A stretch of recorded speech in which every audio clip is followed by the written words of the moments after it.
Hilton brings you new ways to stay, with experiences that let you capture the glory days. Introducing the Graduate Hotels. Each inspired by local college towns, these stays are always original and never boring. Get in touch with traditions all across the country and enjoy a stay that's a class above the rest.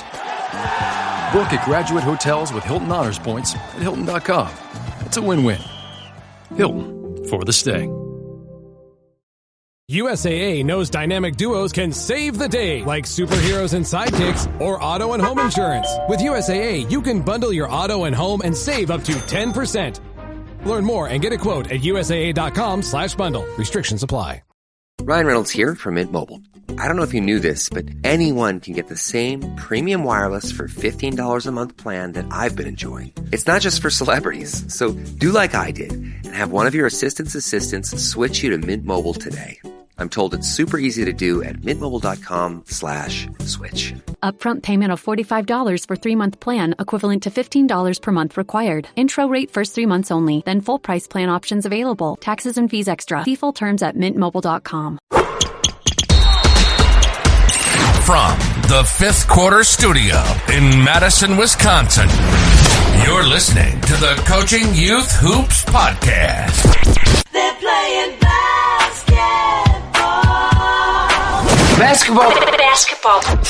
Here's our hosts, Steve Collins. And Bill Flitter. Coaches, welcome to another episode of Coaching Youth Hoops. I am your host, Coach Bill Flitter. You can see that is not Steve Collins today. We have Justin Bredeman.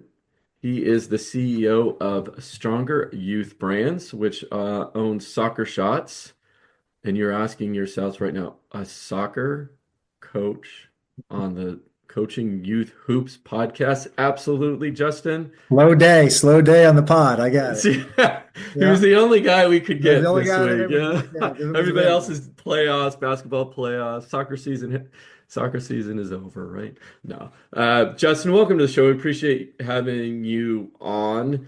We really, I think it's really beneficial for different sports to get together and learn from one another, have different voices. So can you tell us who you are, who Stronger Youth Brands is, where you're from, a little bit of background and your history? Sure. Hey, Bill, thanks so much for having me on the show. And when it comes to just youth sport in general, huge fan. I grew up playing basketball, volleyball, and of course, soccer, swam a little bit. So I know that what we'll be covering today will be applicable for hopefully all listeners involved in youth sport. But for me, it started way back when I was, 5 years old. I started playing soccer when soccer was far from being cool in Southern California. I moved around a lot as a kid, so I didn't go to any one school more than 2 consecutive years. My family, 3 states, 2 different times, California, Virginia, and Georgia. And sport, and soccer in particular, was always just a grounding place. Always found, a team, a caring coach. Maybe they didn't always know what they were doing, but and just fell in love with the sport. It's something that I could go out in the backyard and juggle or work on my game and plug in practices and games with kids. And that was just kind of a common place and a place of belonging for me, regardless of whether I was in one place at one time or different states, different schools. So I've just loved sport and soccer in particular. I met 2 of my now business partners, Jason Webb and Jeremy Sorzano, at Messiah College. It's a D3 private college outside of Harrisburg, Pennsylvania. We were a pretty good team back then. They got even better when we left. 4 years later, they won a national championship and then proceeded to win 11 of those in 17 years. So that had a really good kind of coaching staff there, a strong culture, and there was certainly things that we picked up in that experience that we've applied to Soccer Shots. Jason and Jer, they went on to play at USL level, so level below the MLS, good soccer players. I went on to pursue a career in franchising of all things. So I worked for Auntie Anne's hand rolled soft pretzels, and worked for them for about 9 years. But while I was there, Jason and Jeremy kind of discovered, I would say, a niche of soccer training, soccer programs for And when children. was this? What Yeah, year? this was back in the mid to late 90s. So let's say I graduated undergrad in 96. And so I'd say this 98, 99, yeah, 2000.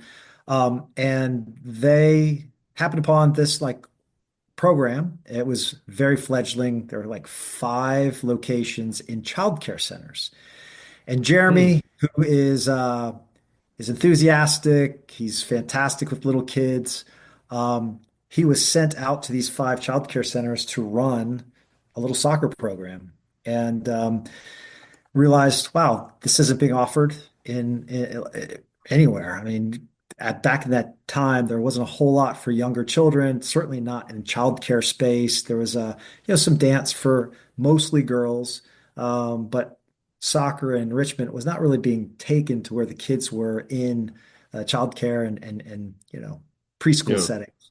And so Jason was playing down there at Charlotte, the Charlotte Eagles with Jeremy, saw what he was doing. He was the first one to kind of take that concept of, bag of balls, cones, going out to those childcare centers and running basically little soccer clinics.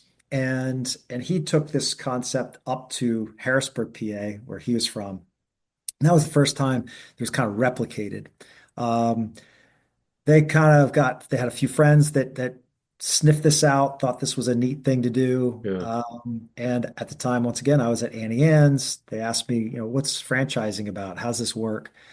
And I liked what they were doing. One thing led to another. I gave them a little bit of counsel. They formed a franchising company. Um, and back in 2000 and let's see, when was this? 2005. I actually joined them in partnership with Soccer Shots. So the three of us partnered together to build a franchise system, recruiting and training franchisees, supporting them. And that's kind of what we've been doing for a long time now. Yeah, yeah. So 20 years. That's yeah, amazing. Good for you. And the been a good amount, I run. can't even imagine how many kids you influenced over that time. It's got to be impressive. Oh yeah, listen, franchising is a pretty cool model. I know, we talked about that in a previous pod, Yeah. but just it allows us to scale, allows us to invest in owners who know the area, who are, have a heart for children, and are good business people. And it's allowed us to scale in ways that we wouldn't have been able to do otherwise. We're in Yeah. what, 43 states and about 160 franchisees. And this year we should serve close to 750,000 kids. So That's amazing. it's Now, pretty fun. I have to assume, or I shouldn't, how many of those third and fourth graders, right, are now coaches? Yeah, how about That, it? that's Well, we crazy. are celebrating our 20th birthday anniversary this year, and so yeah, we're doing a little bit of research on kind of Yeah. where some of our alums are and Where are they now, right? where are they now, Yeah. So that'll be fun to kind of retell those Elon stories. Musk, didn't he play? No, I'm just kidding. I don't know. Did we succeed? I don't know. Uh, Yeah. Exactly. yeah, Yeah. Well, we're gonna dive into what I was fascinated about was the soccer shots philosophy, kind of training and development, yeah, age appropriate development. I mean, training and development for coaches, but then age appropriate development for the kids. Your philosophy around the impact off the field and what you're trying to do. And well, I thought we all could benefit from learning more about those things. Again, it doesn't matter if it's soccer, volleyball, or basketball. We can use some of these same teachings and philosophies across all sports. So that's right. I'd love to start off with your concept of soccer islands. Okay. Yeah. But Yeah. what are they? Where did that come from? Sure. Sure. Yeah, Yeah. So maybe start at a 30,000 foot level, and then we get to yeah, Soccer Island. You know, if I were to really boil down soccer shots and maybe just any youth sport, as yeah, terms of like what kids want out of it, and I think it's two things. It's got to be fun and fulfilling, right? yeah. It's like Yep. kids need to have fun, especially at the ages that we're working with. But I would maybe argue that at any level, you want to have fun, Mhm. playing that sport. Um, and we know that children stop playing sport mostly because it stops being fun. And Mhm. but I also think that like, well, you can have fun, outside, run around with your buddies. Fulfilling part is more intentional. It's just as intentional of like, are the children learning something? Are they being challenged? Do they feel Right. like they're Yeah. accomplishing something, right? And so, at Soccer Shots, really working towards ensuring that the experience is fun and fulfilling. And there's then, a lot that we can talk about and how do we make that happen. You're referring to something that we discovered early on. And probably most of what we're going to talk about today, I don't know if there's any one thing that somebody's going to be like, Eureka. Yeah, I never Yeah. thought Right. about it. Exactly. Right. But it's Yes. maybe the Yeah. combination of That's things. right. It's the, Yeah. the continued investment in them. Maybe we'll talk about something that just kind of Well, reminds and coach to what you do said something. earlier too, which is hearing from a different voice is Yeah, important. We were talking about our kids sure. earlier. I mean, we just learn, Yeah. right? I mean, Yeah. it's like when you Exactly. watch Yeah. somebody coach or you have a conversation with somebody who's doing what you're doing somewhere else. It's so helpful. But the Soccer Island came about when we realized that the use of like imagination in a sports context is really effective. Mm. So we're working with children ages 2 to 8. Now, a 2-year-old learns very differently than an 8-year-old. And so, when I'm kind of we have broken that down so that it's kind of age dependent and age appropriate. But Soccer Islands is typically kind of a 3 to 5-year-old, our classics program. And what we've done is, with our lesson plans, our curriculum is kind of create a little world that makes sense to a 4-year-old, right? Okay. So if I'm a coach and I walk out with 8 4-year-olds, 3-year-olds too, and I'm just like, okay, guys, there's the field. See the cones? Okay, okay. Don't go outside the cones. That's out of bounds. You need to stay on the field. Because I don't know, because in the game you can't play outside the field. You explain something like that, and everybody's like, oh, okay, I don't know. You get into it and be like, okay, okay, guys, this is Soccer Island. Outside the island is an ocean. Does everybody been in the ocean? Yes. Okay. What lives in the ocean? Fish, Yes, right, right. You know what also lives in the ocean? Sharks. Our sharks like to eat soccer balls. We need to keep on the island with soccer balls. We need to keep. Now, you know, oftentimes we've dropped our cones. We should prepare it for lesson. And what's outside, that field, of course, when you're dealing with 8 3 and 4-year-olds, is that there's distractions, right? There's a gym over there, and there's like maybe there's some danger, right? Mostly we have fenced in areas when we're in child care centers, but you just want to keep them contained. Yeah. So some of it's practical of just like keeping them engaged in a world that is captures their imagination. And then you kind of start getting into like, hey, we're on an island and your soccer ball is a coconut, right? Oh, coconut, okay. And you start kind of talking about, if we're doing a certain drill around changing directions and slaloming, and there might be cones that are palm trees. And so this type of like play or Mhm. imaginative kind of like world, Yeah. we found to be just an effective platform for training and for children to kind of engage and behave, I'd say, in a positive way. I mean, you're trying to, we have 3 rules at Soccer Shots. It's, listen to your coach, believe in yourself, and try your best. So these are the 3 rules that we always go over before and after to ensure that the children have kind of a framework for what's going on and what they should be doing. Yeah. Uh, but that's the Soccer Island is a term that we've coined and used, but there's a lot of other kind of imagination that goes into certain lesson plans, we might be talking about dinosaurs or Mhm. machines, animals, that sort of thing. So that's a little bit of the background on Soccer Island. I love that concept. Just again, bringing a different element to something that they can relate to, and it is imaginative and it is fun, and yeah, you've made it fun. And so now let's take that same idea, and I'm putting you on the spot right now. Okay, Yeah. so I'm putting on your spot. Translate that maybe for some basketball coaches. I think it's loud and clear. You take that exact same concept, apply it to third grade basketball, right? You got the perimeter of the court, and and go outside of that, right? We're on an island, blah. But now let's keep on going up in age, right? So when you kind of get to that middle school, one of the things that, because I always try to bring that visual aspect, and I was teaching kids, this is fifth and sixth grade girls, the concept of trapping and where we want to trap. Okay. So I put down, there's this drill that I do, and I put a bunch of orange cones down, and then I put in the trapping zones, I put the blue cone. Okay. So now forever, the trapping zones are called trap in the blue cone zone, right?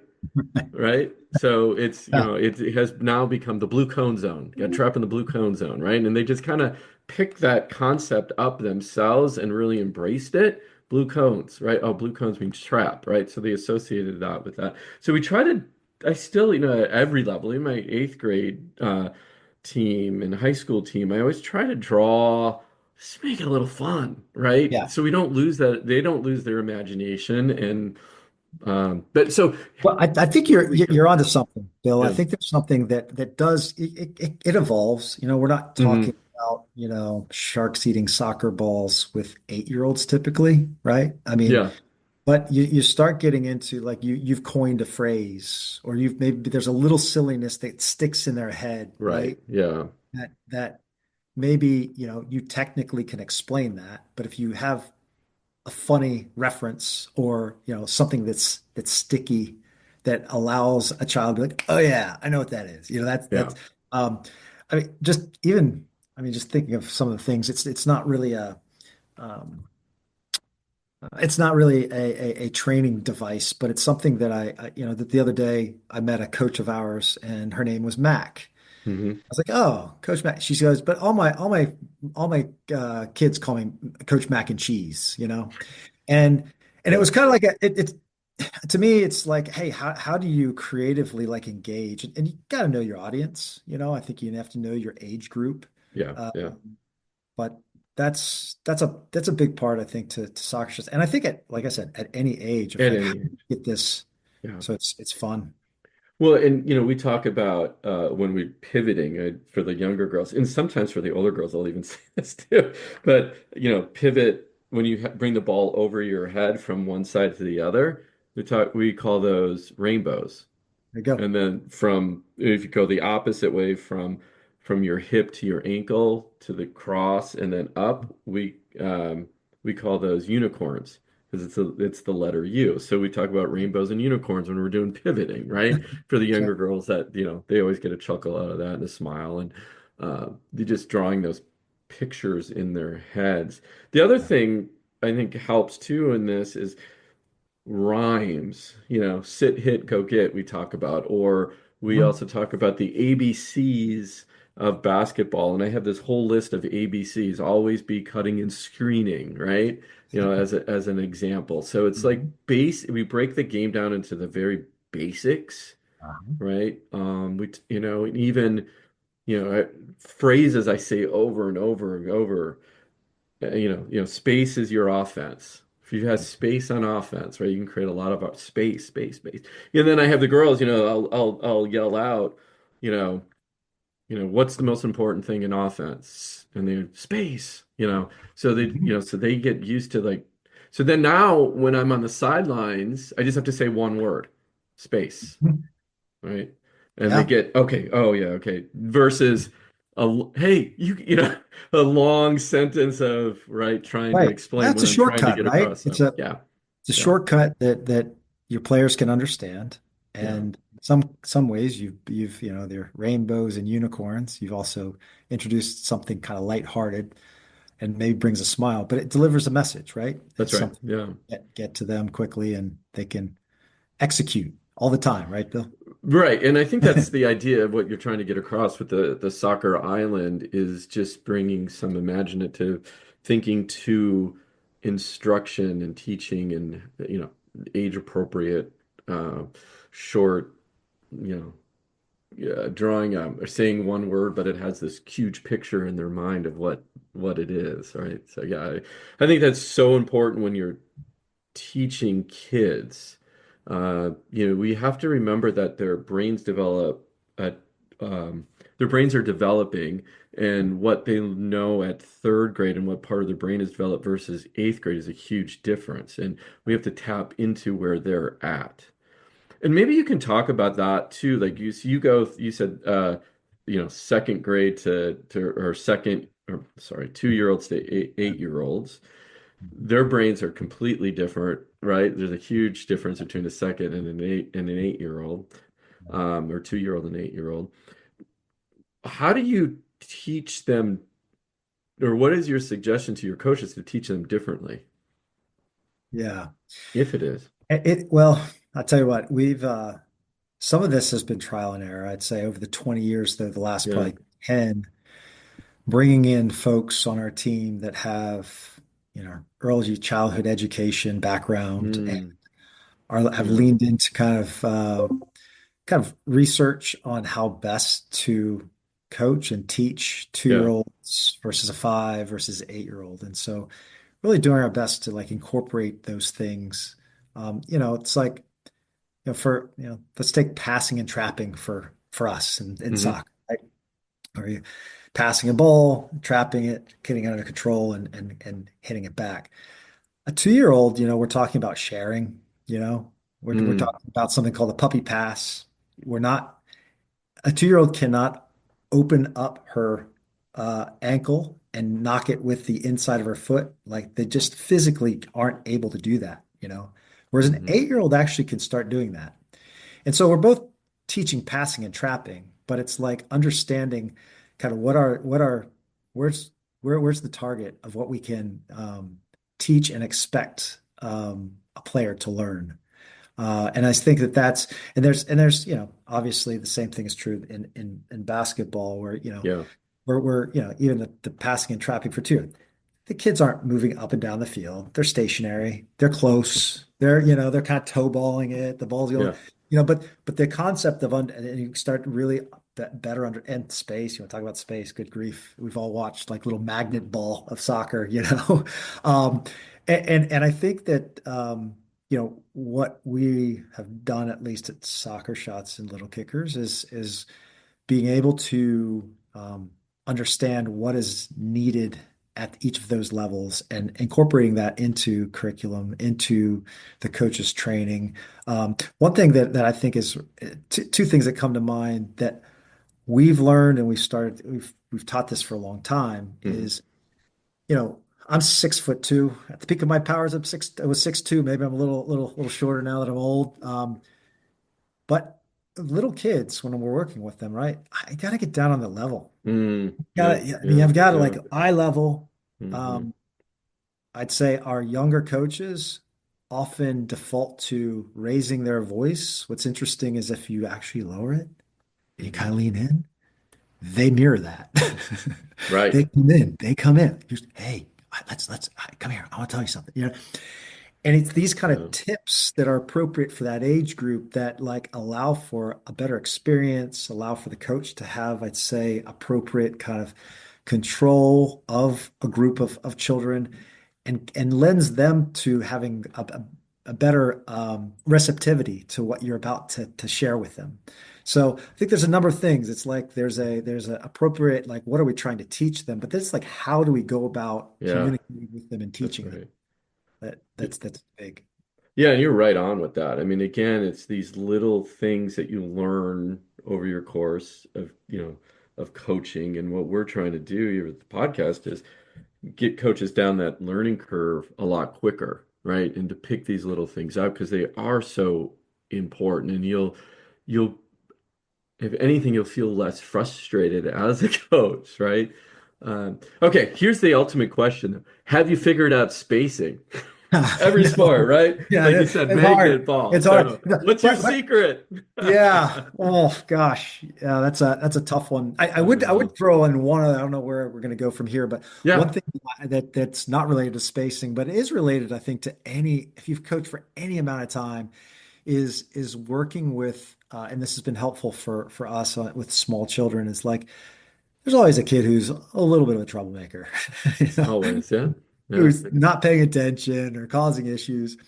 And, one thing that we kind of emphasize is kind of incorporating that so-called troublemaker into like a helper, as picking up, for us, it's picking up cones. It's like helping, everybody put their balls back in the bag and keeping that person, that little kiddo busy. So anyway, there's all sorts of tips and tricks that we've incorporated, and I know that probably you have too.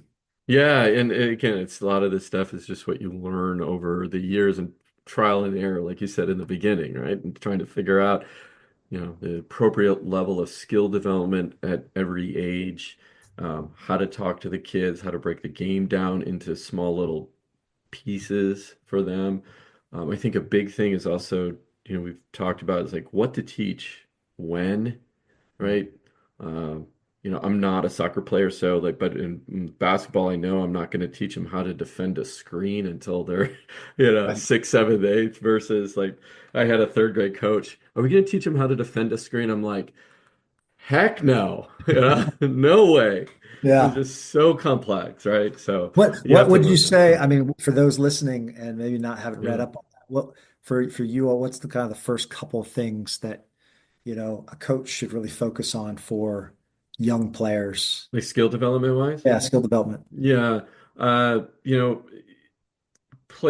players will always shoot. They know little ball goes into big hoop. Yeah. So for the young ones, starting 2nd, 3rd, 4th grade is a little bit better, but definitely 2nd, 3rd, it's all just being comfortable with the ball in their hand. Yeah. And just some general, what's the defensive stance, right? How do you defend? Or where do I defend? When do I defend? Right? All these little concepts that if you've been playing for years, we take for granted. But a young player who's on offense, sometimes you see them defending because they think, no, I'm going to recruit them because, man, they love defense, right? So nice to have those on the team. Yeah, so and the transition, especially in basketball, you're playing both sides, right? When do you do? What do you do? How do you do it? So it's just like the lines on the floor, right? That's kind of my day one practice is go step on the 3-point line, free throw line, and they all just they run to the different lines. But ball handling is a huge thing. Just keeping a ball in their hand and dribbling. We'll teach. We don't focus on in the young age, like shooting, because one, they're just not, they can't, they got to use 2 hands and all their power to get the ball up. So heave it up there. Yeah. Just heave it up. And they know where it goes. Yeah. Right. So, but anyways, so just very basic it's good. skills. Yeah. We'll focus on. This podcast is part of the Sports Social Podcast Network.